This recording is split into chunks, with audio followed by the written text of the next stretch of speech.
Cancer cells ഉണ്ടാവാൻ chance ഉള്ളവരിൽ, അതായത് family history ഒക്കെ ഉള്ളവരിൽ തീർച്ചയായിട്ടും ആന്റി ഇൻഫ്ലമേറ്ററി ഡയറ്റ് വളരെ പോസിറ്റീവ് ആയിട്ടുള്ള റിസൾട്ട്സ് തരും.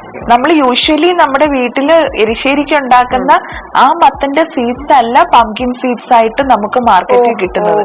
എല്ലാ ആപ്പുകളും പൊട്ടയാണെന്നും ഇല്ല, എല്ലാ ആപ്പുകളും നല്ലതാണെന്നും ഇല്ല. പക്ഷെ ലൈറ്റ് ആയിട്ട് എന്തെങ്കിലും കഴിച്ചിട്ട് എക്സസൈസ് ചെയ്യുന്നതിൽ തെറ്റൊന്നുമില്ല. ആക്ടിവിറ്റി കുറയും തോറും ഏജിങ് ഫാസ്റ്റ് ആവും.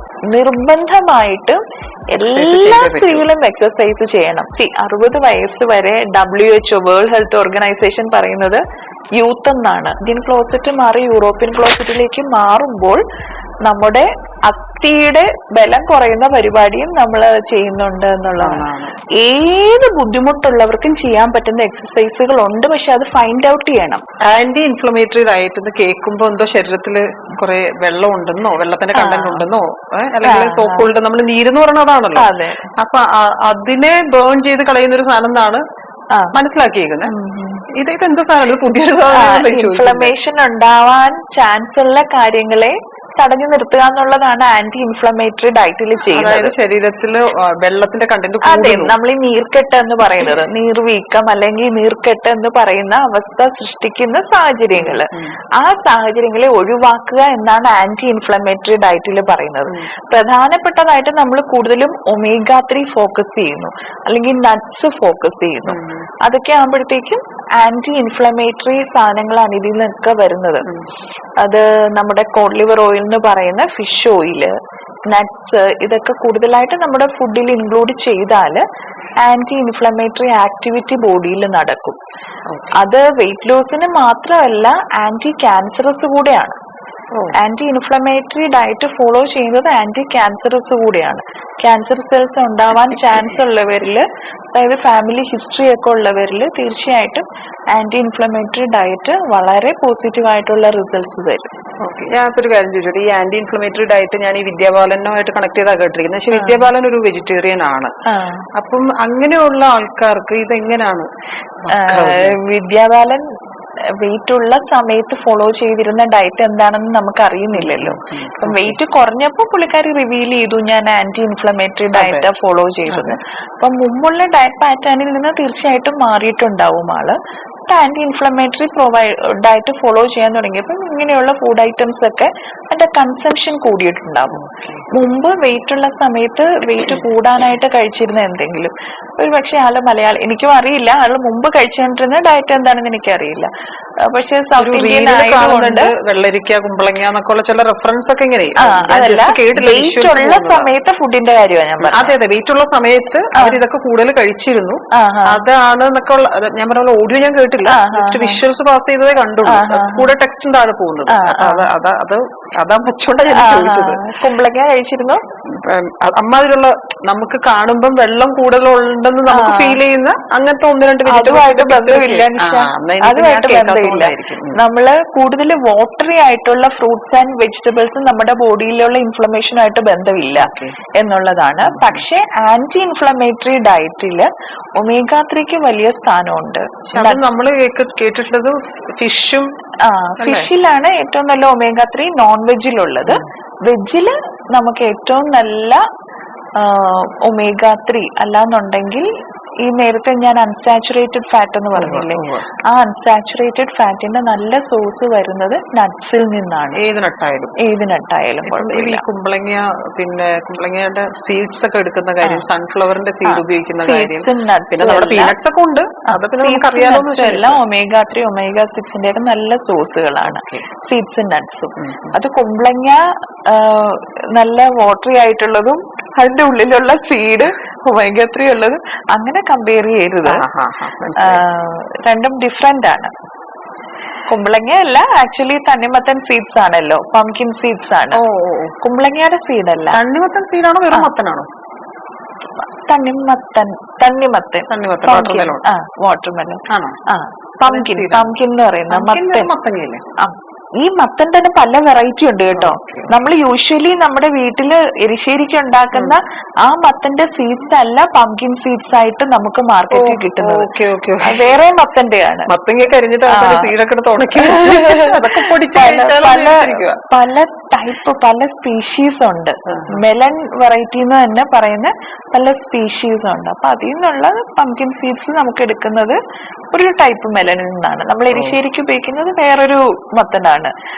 നമ്മള് ചൂടുകാലത്ത് ജ്യൂസ് അടിക്കാൻ ഉപയോഗിക്കുന്ന തണ്ണിമത്തങ്ങ വേറൊരു ടൈപ്പാണ്. പല പല ടൈപ്പ് ഉണ്ട്. മാം, അതിന്റെ കൂടെ ഈ തടി വെക്കാൻ ആഗ്രഹിക്കുന്നവർക്ക് വേണ്ടിയിട്ടുള്ള ഒരു ചോദ്യമാണ്. ഇപ്പം തടി വെക്കാൻ ആഗ്രഹിക്കുന്നവരും മിനിമം ഒരു ദിവസത്തിൽ 7 വട്ടെങ്കിലും 7 തവണയായിട്ട് ഭക്ഷണം കഴിക്കണം. ഗ്രാജുവലി അങ്ങനെ പോകുമ്പോഴാണ് ഉദ്ദേശിക്കുന്ന ലെവലിലേക്ക് അല്പമെങ്കിലും ഉയരാൻ പറ്റുള്ളൂ എന്ന് ഞാനൊരു സ്ഥലത്ത് വായിച്ചതാണ്. അങ്ങനെ ഒരു കാര്യം ഉണ്ടോ? അത് ജനറലായിട്ട് പറയാൻ പറ്റില്ല. ഇപ്പം 7 വട്ടം കഴിക്കാൻ പറ്റാത്ത ഒരാളാണെങ്കിൽ എന്ത് ചെയ്യും? പൊതുവേ നമ്മൾ പ്രഗ്നന്റ് ആയിരിക്കുന്നവരോടാണ് അങ്ങനെയൊക്കെ പറയുന്നത്. അതായത് ഫ്രീക്വൻസി കൂട്ടാൻ പറയുന്നത്. സ്മോൾ ഫ്രീക്വന്റ് മീൽസ് എന്ന് പറയും. അത് പ്രഗ്നന്റ് ആകുന്ന സമയത്ത് കുറച്ച് നോർമൽ വെയിറ്റ് ഗെയിൻ വരാൻ വേണ്ടിയിട്ട്. അല്ലാതെ പ്രഗ്നന്റ് അല്ലാത്ത ഒരാളെ വെയിറ്റ് കൂട്ടണം എന്നുള്ളത് കൊണ്ട് 7 സമയം ഫുഡ് കഴിക്കണം എന്നൊന്നുമില്ല. വളരെ ഹെൽത്തി ആയിട്ട് 3 പ്രാവശ്യം, ഇടയ്ക്ക് എന്തെങ്കിലും മിഡ് മോർണിംഗ് അല്ലെങ്കിൽ മിഡ് ഈവനിങ് വളരെ ലൈറ്റ് ആയിട്ടുള്ള ഹെൽത്തിയർ ആയിട്ടുള്ള സ്നാക്സ് കഴിച്ചാലും വെയിറ്റ് കൂടാം. പിന്നെ പല പ്രാവശ്യം ഫുഡ് കഴിച്ചു എന്നിട്ട് വെയിറ്റ് കൂടുന്നില്ല എന്നുള്ളവർക്ക് എന്താണ് റീസൺ എന്നുള്ളത് കണ്ടുപിടിക്കണം. വെയിറ്റ് കൂടുന്നുണ്ട്, ഭക്ഷണം കഴിക്കുന്നുണ്ട്, വെയിറ്റ് കൂടുന്നില്ല, എന്താണ് റീസൺ? അവരുടെ കാറ്റാബോളിസം കൂടുതലാണോ, ആനാബോളിസം കുറവാണോ, അതൊക്കെ നമ്മൾ കണ്ടുപിടിക്കണം. അതെന്ന് വെച്ചാൽ ഈ മെറ്റാബോളിസത്തിൽ വരുന്നതാണ് ഈ ആനാബോളിസവും കാറ്റാബോളിസവും. അതായത് നമ്മുടെ ശരീരത്തിൽ കൂടുതൽ ടിഷ്യൂ ഫോർമേഷൻ നടക്കണം എന്നുണ്ടെങ്കിൽ ആനാബോളിക് ആക്ടിവിറ്റീസ് കൂടുതൽ വേണം. പക്ഷെ കാറ്റാബോളിക് ബോഡി ഉള്ളവര് നമ്മൾ എന്ത് കഴിച്ചാലും അതെല്ലാം വിഘടിച്ച് ഉപയോഗിച്ച് തീർക്കും. ബോഡി ഒന്നും കൂട്ടി വെക്കൂല. അവർക്ക് കാറ്റാബോളിസം ആയിരിക്കും. ഇല്ല, ഡിപ്പോസിറ്റ് വരില്ല. വെയിറ്റ് കൂടാനും പ്രയാസമായിരിക്കും. കാറ്റാബോളിസം ആണ് കൂടുതലുള്ള ബോഡിയിലെങ്കിൽ. പക്ഷെ അങ്ങനെയല്ല, കാറ്റാബോളിസം കുറവുള്ളവർക്ക് അനാബോളിസം ആയിരിക്കും കൂടുതലെന്നുണ്ടെങ്കിൽ ഒരു വെറുതെ എന്തെങ്കിലും കഴിച്ചാൽ മതി. വെള്ളം വെച്ചാലും തടി വെക്കുന്നു പറയുന്ന ആൾക്കാർ ഒരു പക്ഷെ ഇത് നമ്മൾ എങ്ങനെ അറിയുന്നത് നമ്മുടെ എന്ത് ടൈപ്പ് ബോഡിയാണ്? അതാണ് നിങ്ങളെ കറക്റ്റ് ആയിട്ട് ഗൈഡ് ചെയ്യാൻ പറ്റുന്ന ഒരാളെ കാണുക എന്ന് പറയുന്നത്. അപ്പൊ കാണുന്ന ഡയറ്റീഷ്യൻ നിങ്ങളുടെ ഡയറ്റ് ഹിസ്റ്ററി എടുക്കും, നിങ്ങളുടെ ഡയറ്റ് പാറ്റേൺ എന്താണെന്ന് നോക്കും, നിങ്ങളുടെ ജീൻസ് എങ്ങനെയാണെന്ന് അതൊക്കെ ടെസ്റ്റ് ചെയ്യാനും കൂടെയുള്ള സംവിധാനങ്ങളുണ്ട് കേട്ടോ നമ്മുടെ ജീൻസ്. അപ്പൊ ഇതെല്ലാം കൂടെ നമുക്ക് നോക്കാൻ പറ്റും. ഇപ്പം അത്രയും ഹൈ എൻഡിലേക്ക് പോയില്ലെങ്കിൽ പോലും നമുക്ക് പ്രോപ്പർ ആയിട്ടൊരു ഡയറ്റ് റീകോൾ ഉണ്ടെങ്കിൽ എക്സ്പീരിയൻസ്ഡ് ആയിട്ടുള്ള ഒരു ഡയറ്റീഷ്യനെ തീർച്ചയായിട്ടും മനസ്സിലാക്കാൻ പറ്റും കാറ്റാബോളിസം ആണോ കൂടുതൽ, അനാബോളിസം ആണോ കൂടുതൽ എന്നുള്ളത് മനസ്സിലാക്കാൻ പറ്റും. അതിന്റെ കൂടെ ഈ വെൽനസ് ആപ്പുകൾ, അപ്പൊ നമ്മൾ വീട്ടിലിരുന്ന് നമ്മൾ ഡയറ്റ് നോക്കുന്നു, നമ്മൾ തന്നെ ഒരു ഡയറ്റ് എടുക്കുന്നു, ഈ ആപ്പുകളൊക്കെ ഉണ്ടല്ലോ, ഈ അത്തരം ആപ്പുകൾ നമുക്ക് ശരിക്കും റിലയബിൾ ആണോ, അതോ അഗെയിൻ ഡയറ്റീഷ്യനെ ചെന്ന് കണ്ട് നമ്മൾ അത് കൺഫേം ചെയ്യേണ്ട ആവശ്യമുണ്ടോ?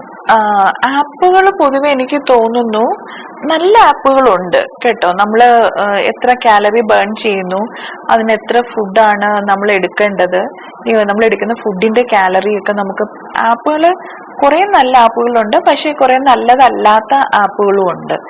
നമ്മൾ ഉപയോഗിക്കുന്ന ആപ്പ് ഏതാണ് എന്നുള്ളത് വ്യക്തമായിട്ട് മനസ്സിലാക്കുക. ആരാണ് ആ ആപ്പിന് പിന്നിൽ, ആപ്പ് ലോഞ്ച് ചെയ്തിരിക്കുന്ന ഒരു ടീം ഉണ്ടാവുമല്ലോ, അവര് ബുദ്ധിയുള്ളവരാണോ, ഇത് പറഞ്ഞു തരാനും മാത്രം അറിവുള്ളവരാണോ എന്നുള്ളത് നോക്കുക. വെറുതെ കുറെ പേര് ഫോളോവേഴ്സ് ആകാൻ വേണ്ടിയിട്ട് ആപ്പ് ഇറക്കുകയും തെറ്റായ കാര്യങ്ങൾ പറഞ്ഞു കൊടുക്കുകയും അത് ജനറലി കണ്ണുടച്ച് വിശ്വസിക്കുകയും ചെയ്യുന്ന ആൾക്കാർ പ്രശ്നത്തിൽ പോവാതിരിക്കുകയും ചെയ്യേണ്ടത് വളരെ അത്യാവശ്യമുള്ള ഒരു കാര്യമാണ്. എല്ലാ ആപ്പുകളും പൊട്ടയാണെന്നും ഇല്ല, എല്ലാ ആപ്പുകളും നല്ലതാണെന്നും ഇല്ല.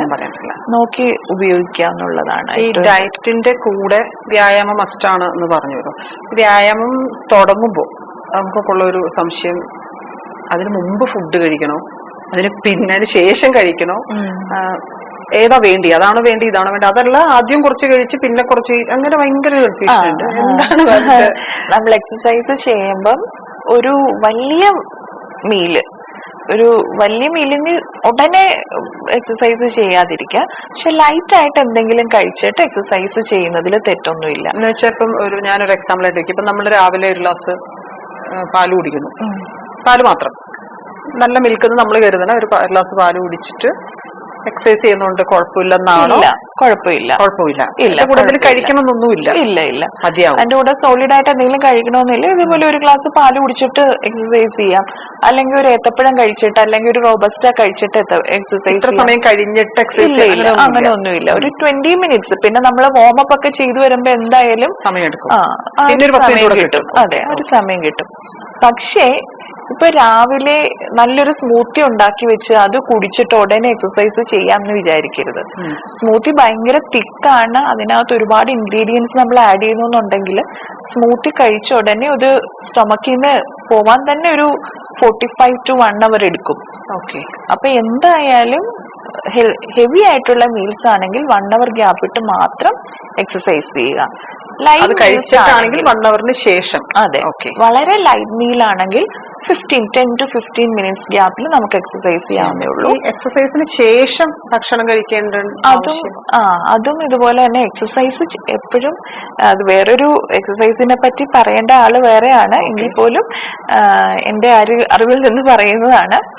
എക്സസൈസ് ചെയ്യുമ്പം വാർമപ്പും കൂൾ ഡൗണും വളരെ ഇമ്പോർട്ടന്റ് ആണ്.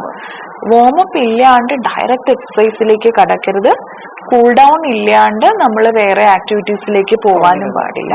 ഇത് വളരെ ഇമ്പോർട്ടന്റ് ആണ്. പ്രത്യേകിച്ച് ആദ്യമായിട്ടൊക്കെ എക്സസൈസ് ചെയ്യുന്നവര് പെട്ടെന്ന് തന്നെ ഏതെങ്കിലും ഒരു പാറ്റേൺ കണ്ടു അവരങ്ങനെ ചെയ്തു എന്നാൽ ഉടനെ അത് ചെയ്ത് നോക്കട്ടെ എന്ന് കരുതരുത്.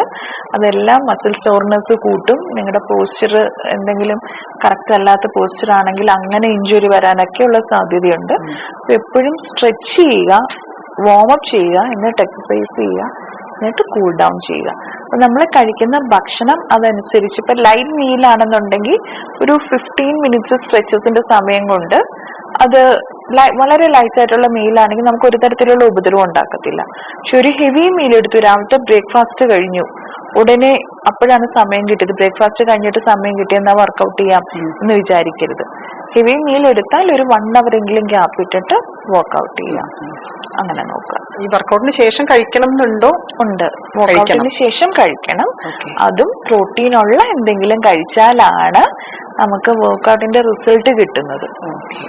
ഒരു എക്സസൈസിന്റെ സമയത്ത് എപ്പോഴും നമ്മുടെ ബോഡിയിൽ സംഭവിക്കുന്നത് മസിൽ ഫൈബേഴ്സ്, മയോസിൻ, ഗ്ലോബിനെയും മയോഗ്ലോബിൻ ഫൈബേഴ്സ് റപ്ചേർഡായി പൊട്ടിപ്പോവുക ചെയ്യുന്ന എക്സസൈസിന്റെ സമയത്ത്. പിന്നെ അത് റിപ്പയർ ചെയ്യണം ബോഡിക്കെന്നുണ്ടെങ്കിൽ പ്രോട്ടീൻ വേണം.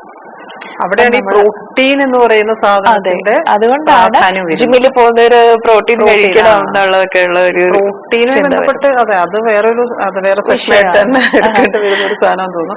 അപ്പൊ അതിനുശേഷവും മസ്റ്റ് ആയിട്ട് എക്സസൈസ് ഉള്ള വർക്കൗട്ട് ചെയ്യുന്നവർ എക്സസൈസ് ചെയ്ത് ഒരു 1/2 മണിക്കൂറിനുള്ളിൽ എന്തെങ്കിലും പ്രോട്ടീൻ ഉള്ളത് കഴിക്കാം. എന്തെങ്കിലും എഗ് വൈറ്റ്സ് കഴിക്കാം, അല്ലെങ്കിൽ കുറച്ച് നട്ട്സ് കഴിച്ചാലും മതി. വെജിറ്റേറിയൻസ് ആണെങ്കിൽ നട്ട്സ് ഒരു 1/2 മണിക്കൂറിനുള്ളിൽ കഴിക്കാം. അതിനുശേഷം അല്ലെ? വീട്ടിലിരിക്കുന്ന സ്ത്രീകള് ഇപ്പം ഈ പറഞ്ഞ പോലെ ഒരു 40s 45 അല്ലെങ്കിൽ 50s നിൽക്കുന്നവര് ഇപ്പൊ താരതമ്യേന കുറച്ച് റെസ്റ്റിലിരിക്കുന്ന ആൾക്കാരായിരിക്കുമല്ലോ കമ്പാരിറ്റീവ്ലി, കുട്ടികളൊക്കെ മുതിർന്ന അങ്ങനെയൊക്കെ ഉള്ളവർ. അപ്പൊ അങ്ങനെയുള്ള ആളുകൾക്ക് ഈ പറഞ്ഞ പോലെ നമ്മൾ ഇത്രയും പണി രാവിലെ ചെയ്യുന്നുണ്ടല്ലോ, ഇനിയിപ്പോ പ്രത്യേക ഒരു എക്സസൈസ് വേണോ? അല്ലെങ്കിൽ തന്നെ ഇപ്പൊ ഞാൻ ക്ഷീണവാ, എത്ര വയസ്സൊക്കെ ആയി, ക്ഷീണവാ, പഴയ എനർജി ഒന്നും ഇല്ല എന്നൊക്കെ ഓർത്തിങ്ങനെ നമ്മൾ തന്നെ നമ്മളെ പറ്റി ഇത്തിരി വിഷമിച്ചിരിക്കുന്ന ഒരു സമയം കൂടെ ആയിരിക്കുമല്ലോ. ഞാൻ ചോദിക്കാൻ വന്നത്, അങ്ങനെയുള്ള ആൾക്കാർക്ക് അതുകൊണ്ട് സ്വാഭാവികമായിട്ടൊരു മടി ഉണ്ടാവും. ഇനിയിപ്പോ എന്ത് എക്സസൈസ്, എന്ത് ജിന്ന്, അഗെയിൻ മാമിനോട് ചോദിക്കേണ്ട ചോദ്യം ആയതുകൊണ്ടല്ല ഞാൻ ചോദിക്കുന്നത്. പക്ഷെ അങ്ങനെ ഒരു കാര്യത്തിൽ പേടിക്കണോ? ഈ ഫുഡ് ഹാബിറ്റ് നമ്മൾ കൃത്യമാക്കിയാൽ, ഫുഡ് പാറ്റേൺ കൃത്യമാക്കിയാൽ എക്സസൈസ് ചെയ്യുന്നത് ഒരു കുഴപ്പമാകില്ല എന്നുള്ള കാര്യത്തിൽ നമുക്ക് വളരെ നല്ല ക്വസ്റ്റ്യൻ ആണ് ഇപ്പം നിഷ ചോദിച്ചെന്താന്ന് വെച്ചാ, എപ്പോഴും നമ്മൾ പ്രായമാകും തോറും വെറുതെ ഇരിക്കാനുള്ള ഒരു ടെൻഡൻസി കൂടും. അത് ലേഡീസിനാണെങ്കിലും അതെ, ജെന്റ്സിലാണെങ്കിലും അതെ. ലേഡീസിൽ അത് പ്രത്യേകം കൂടും. അതുകൊണ്ടാണ് അമ്മമാര് രാവിലെ മക്കളെ സ്കൂളിൽ അയച്ചു കഴിയുമ്പോഴത്തേക്കും വീട്ടിൽ ഓൾമോസ്റ്റ് പണികളൊക്കെ ഒതുങ്ങിയിട്ടുണ്ടാവും. പിന്നെ വെറുതെ ഇരിക്കാമല്ലോ എന്ന് തോന്നല് വരും. നാളുകൾ കഴിയും തോറും പിന്നെ വെറുതെ ഇരുന്ന് അവർക്ക് എന്തെങ്കിലും ചെയ്യാനുള്ള ഒരു തോന്നലേ വരത്തില്ല. അപ്പൊ അതുകൊണ്ട് എപ്പോഴും വളരെ ശ്രദ്ധിക്കുക ലേഡീസ്. ഞാൻ എപ്പോഴും പറയുന്നതാണ്, നമ്മൾ എപ്പോഴും ആക്റ്റീവായിട്ടിരിക്കണം. ആക്ടിവിറ്റി കുറയും തോറും ഏജിങ് ഫാസ്റ്റ് ആവും. നമുക്ക് ആക്ടിവിറ്റി കുറയുമ്പോൾ മസിൽ ലോസ് വരും.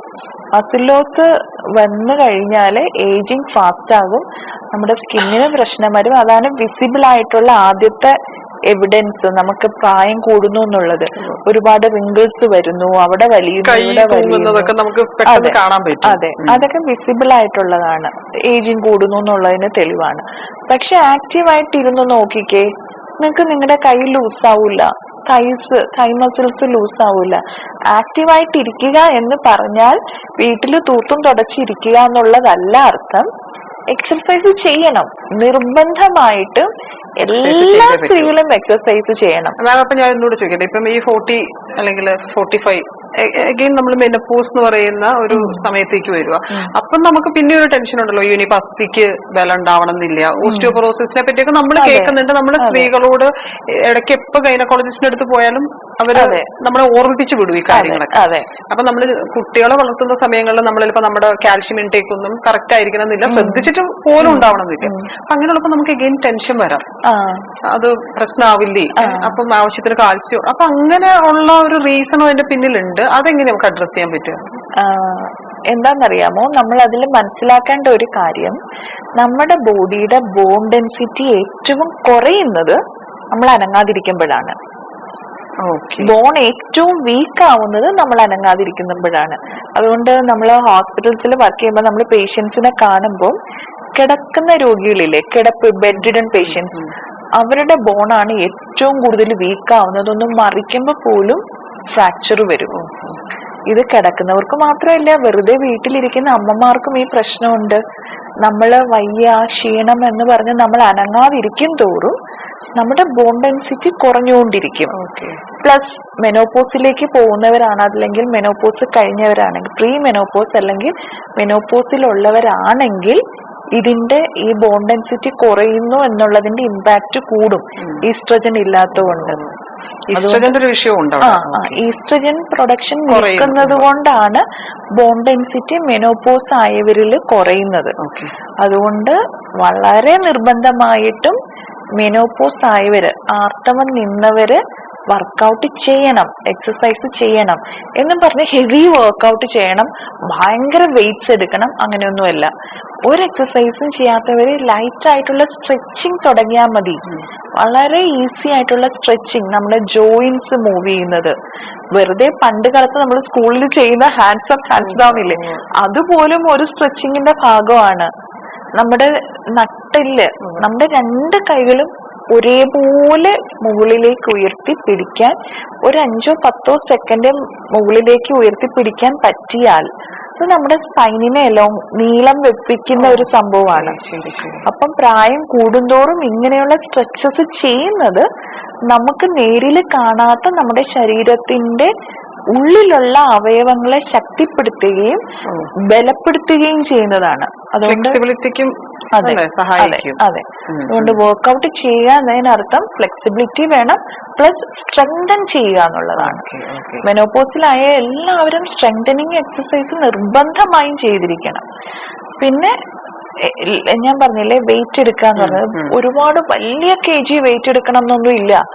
2 kg ഡംബിൾസ് ഉണ്ടെങ്കിൽ ഈസി ആയിട്ട് 2 kg ഡംബിൾസ് എടുത്താലും മതി. പക്ഷെ നമുക്ക് തോന്നുന്നു എപ്പോഴും അതൊക്കെ ആണുങ്ങൾ ചെയ്യേണ്ട ഡംബിളിലൊക്കെ അതൊക്കെ മാറ്റണം. എനിക്ക് തോന്നുന്നു ഇപ്പൊ സ്ത്രീകൾ കുറെ കൂടെ ഒക്കെ അത് മാറ്റുന്നുണ്ട്. ഞാൻ പറഞ്ഞത് ഞങ്ങളുടെ പ്രായത്തിലുള്ള ആൾക്കാർക്ക് തോന്നുമായിരിക്കും, വളരെ ആക്റ്റീവായിട്ട് നിൽക്കുന്നുണ്ട്. അതിനത്ര പ്രായമൊന്നും ആയില്ല. അല്ല, നമ്മള് 60 വയസ്സ് വരെ WHO വേൾഡ് ഹെൽത്ത് ഓർഗനൈസേഷൻ പറയുന്നത് യൂത്ത് എന്നാണ്. യുവജനം 60 വയസ്സ് വരെ 60 വയസ്സ് കഴിഞ്ഞാൽ മതി ഓർക്കുന്നത് നമ്മൾ പ്രായമായി സീനിയർ സിറ്റിസൺ ആയല്ലോ എന്ന്. ഇതുവരെയൊക്കെ നമ്മൾ ചെറുപ്പമാണെന്നും നമ്മൾ എക്സസൈസ് ചെയ്യണം, നമ്മൾ തന്നെ പറയുകയും ചെയ്യും. ഇല്ലാന്നുണ്ടെങ്കിൽ നമ്മുടെ ബോഡി ഫ്ലെക്സിബിലിറ്റി കുറയും, നേരത്തെ നിഷ പറഞ്ഞത്. അതുപോലെ തന്നെ നമ്മുടെ സ്ട്രെങ്ത് കുറയും. സ്ട്രെങ്ത് കുറയുമ്പോൾ നമുക്കറിയാം, നമ്മുടെ അമ്മാമ്മമാരൊക്കെ പെട്ടെന്ന് ബാത്റൂമിൽ തെന്നി വീഴുന്നു. അല്ലെങ്കിൽ അവർക്ക് ഒരാൾക്ക് താഴെ ഇരിക്കാൻ പറ്റുന്നില്ല. പണ്ടൊക്കെ ആണെങ്കിൽ നമ്മുടെ അമ്മമാര് ഇരുന്നുകൊണ്ട് ഓരോ പണികൾ ചെയ്യുന്നവരായിരുന്നു. ഈ കുന്തംകാലിൽ ഇരിക്കുക എന്നൊക്കെ പ്രായമുള്ളവര് പറയുന്നത് കേട്ടിട്ടില്ലേ?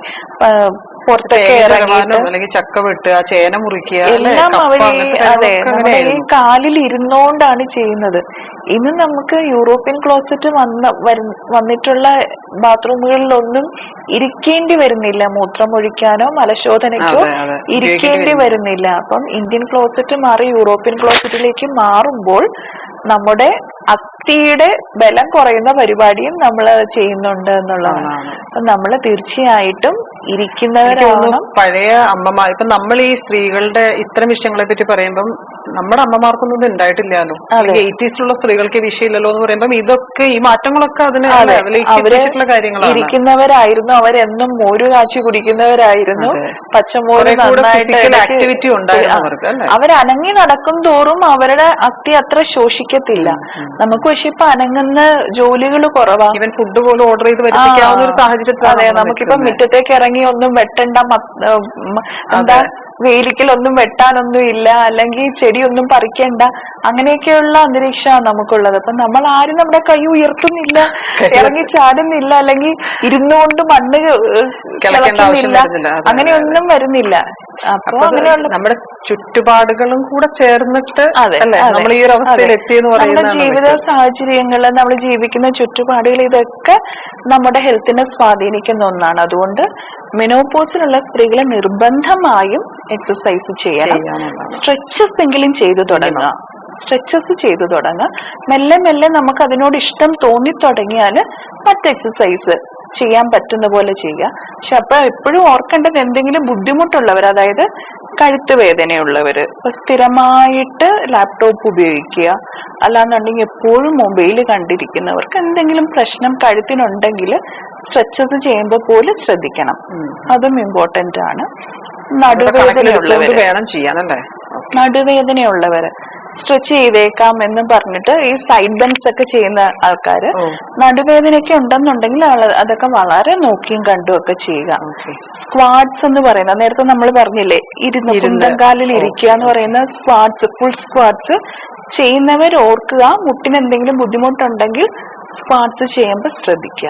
നമ്മുടെ ശരീരത്തെ അറിഞ്ഞു മാത്രം എക്സസൈസ് എന്താണ് നമുക്ക് പറ്റുന്നതെന്ന് നോക്കിയിട്ട് ചെയ്യുക. പിന്നെ ഏത് ബുദ്ധിമുട്ടുള്ളവർക്കും ചെയ്യാൻ പറ്റുന്ന എക്സസൈസുകൾ ഉണ്ട്, പക്ഷെ അത് ഫൈൻഡ് ഔട്ട് ചെയ്യണം. അപ്പൊ നിശ ചെയ്യുന്ന ഒരു എക്സസൈസ് എനിക്കൊരു പക്ഷെ ചെയ്യാൻ പറ്റിയെന്ന് വരത്തില്ല, ഞാൻ ചെയ്യുന്നത് നിശയ്ക്കും ചെയ്യാൻ പറ്റിയെന്ന് വരത്തില്ല. അപ്പൊ നമ്മുടെ ശരീരത്തെ അറിഞ്ഞ് ഭക്ഷണം കഴിക്കുക എന്നതുപോലെ തന്നെ പ്രധാനമാണ് നമ്മുടെ ശരീരത്തെ അറിഞ്ഞ് നമുക്കുള്ള ഒരു എക്സസൈസ് ഫൈൻഡ് ഔട്ട് ചെയ്യുക. അത് എന്നും ചെയ്യുകയും ചെയ്യുക. തുടക്കി ഇട്ടിട്ട് പോകരുത്. ഫോളോ അപ്പ് ആയിട്ട് ബന്ധപ്പെട്ടും, അതായത് ഈവൻ ഡയറ്റ് ആണെങ്കിലും എക്സസൈസ് ആണെങ്കിലും അതിന്റെ ഫോളോ അപ്പ് മുതൽ ഒത്തിരി കാര്യങ്ങൾ നമുക്ക്, എനിക്ക് തോന്നുന്നു, ഇതിന്റെ കൂട്ടത്തിൽ പറയേണ്ടതാണ്. അതെ, കാൽഷ്യം എടുക്കുന്നത് കൊണ്ട് മാത്രം നമ്മുടെ ബോഡി ഫിറ്റ് ആയിരിക്കണം എന്നില്ല. കാൽഷ്യം സപ്ലിമെന്റിനെക്കാളും എപ്പോഴും ഞാൻ പറയുന്നത് മോര് കാച്ചുക, അല്ലെങ്കിൽ പച്ചമോര് ഉപയോഗിക്കുക. റാഗി നിറയെ കാൽഷ്യം ഉള്ളതാണ്, ചെറിയ മീനുകൾ നിറയെ കാൽഷ്യം ഉള്ളതാണ്. ഇങ്ങനെയുള്ള സാധനങ്ങള്, ഭക്ഷണ വസ്തുക്കള് നമ്മുടെ എന്നുള്ള ആഹാരക്രമത്തിൽ ഉൾപ്പെടുത്തുക എന്നതുപോലെ തന്നെ പ്രധാനപ്പെട്ടതാണ് നമ്മൾ എക്സസൈസ് ചെയ്യുക. എന്തെങ്കിലുമൊക്കെ അനങ്ങി ചെയ്തുകൊണ്ടിരിക്കുക എന്നുള്ളത്. പറഞ്ഞു നിർത്തിയതിനേക്കാളും കൂടുതൽ പറയാത്തതുണ്ടെന്നറിയാം. പക്ഷെ ഈ പറഞ്ഞ പോലെ സമയത്തിന്റെ ഒരു പ്രശ്നം നിൽക്കുന്നതുകൊണ്ട് കൂടുതൽ ഈ വിഷയമായിട്ട് ബന്ധപ്പെട്ട് വേറൊരു സെഷനിൽ ഇരിക്കാൻ പറ്റുമെന്ന് കരുതുന്നു. Anyways, thank you so much. അപ്പോ nice to meet you again Nisha. Thank you so much. വീണ്ടും കാണാം. ഓക്കെ.